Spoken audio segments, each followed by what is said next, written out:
Hey everybody, welcome back. Let's talk about the curse of knowledge. This is forgetting what it's like to not know.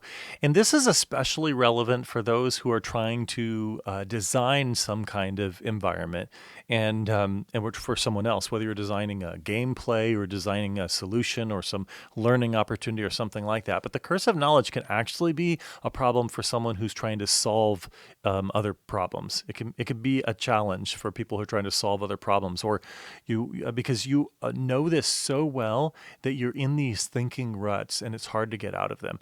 So let's kind of talk through how we work through this kind of curse of knowledge. It's a kind of bias. The curse of knowledge is, and the first one is, to recognize that knowing something changes your perception. Once you see the answer, it's really hard to remember how things looked before.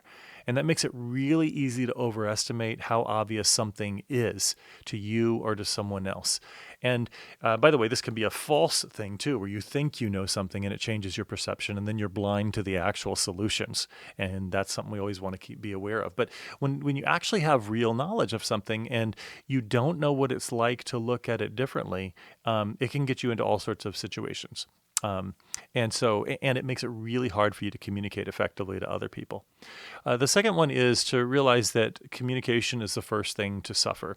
Whenever you really have an idea down and you understand it very, very well, you stop thinking about how a novice might approach the topic or how they might be dealing with it.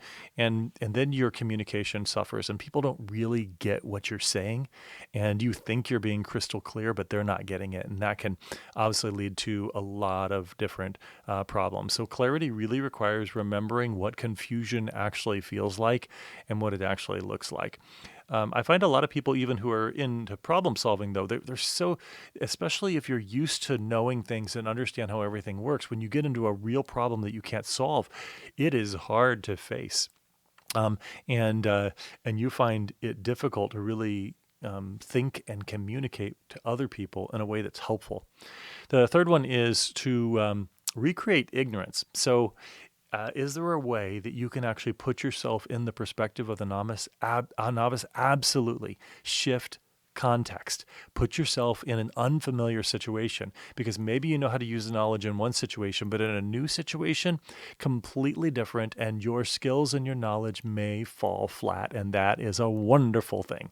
So you can test it out. To test your reasoning, change the conditions, step away for a day, ask someone new to read it. Imagine that you just discovered it for the first time. Try applying it to a new situation and realize sort of the limitations of your knowledge, and that you're going to have to adapt and change over time. That flexibility, cognitive flexibility, is really, really important for our problem solving.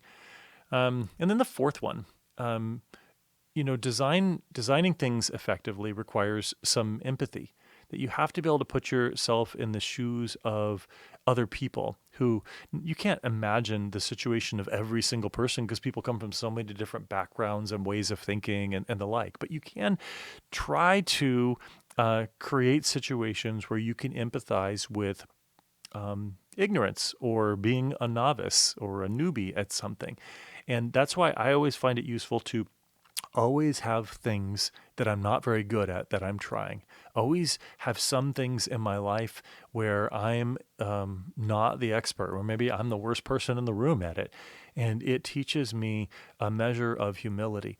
In my role as coming into like executive leadership roles and having been the founder of a couple of companies and some other things like that, sometimes I can begin to think that I have this expertise that transfers to a lot of different situations.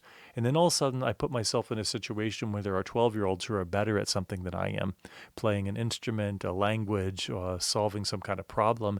And it is really humbling. And it reminds me that, yeah, I can be proud of the fact that I put a lot of time and thinking to find success in a particular area, but that doesn't necessarily transfer everywhere. I am always a novice. I'm a novice in far more things than I have achieved expertise or some level of mastery. And that's true for all of us. And it's good for us to keep that in mind as we are problem solving and designing problems for others to solve.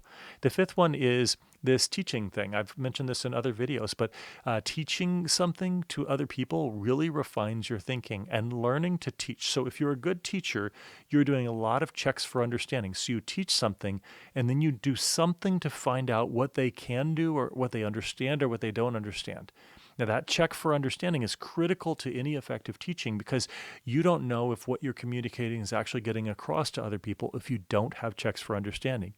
And in the process, it can be really humbling and really helpful to learn how to interact with and communicate with people at different levels of mastery because you're always kind of checking, you're testing, and maybe you have to explain something 25 times and test out different approaches to explaining or illustrating an idea.